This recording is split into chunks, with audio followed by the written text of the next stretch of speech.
Explain করার জন্য এখানে মাস্টারি করতে হয়, প্রফেসরি করতে হয় মাননীয় স্পিকার। তারা সেই ঔদ্ধত্য দেখান, তারা বলেন সংসদের ভিতরেও সংসদ সদস্যদের শিক্ষকতা করতে হবে। কি ঔদ্ধত্য! এইরকম যারা অহংকারী হয় তাদের পাওনা পাইতে জনগণের কাছ থেকে বেশি সময় লাগে না। অলরেডি জনগণ পাওনা দিতে শুরু করেছে। ওনারা বাংলাদেশের মানুষকে বোকা মনে করেন আর নিজেদেরকে জ্ঞানী মনে করেন। আমরা বলতে চাই, জাতিকে আর বিভ্রান্ত করবেন না।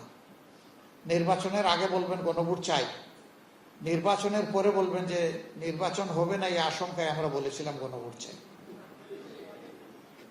এটাকে সুস্পষ্ট দুঃখবাজি নয়? সম্মানিত ভাইয়েরা, বিশ্ববিদ্যালয়ের বিসি, জেলা পরিষদের প্রশাসক, তারপরে রাষ্ট্রীয় কাঠামোর বিভিন্ন জায়গায় এখন এমন সব লোকদেরকে বসানো হচ্ছে আসলে যারা বিভিন্ন ধরনের অনিয়ম অপকর্ম করে দেশের আগে 11টা পর্যন্ত বাজছিল, এখন 12:30 বাজে গেছে।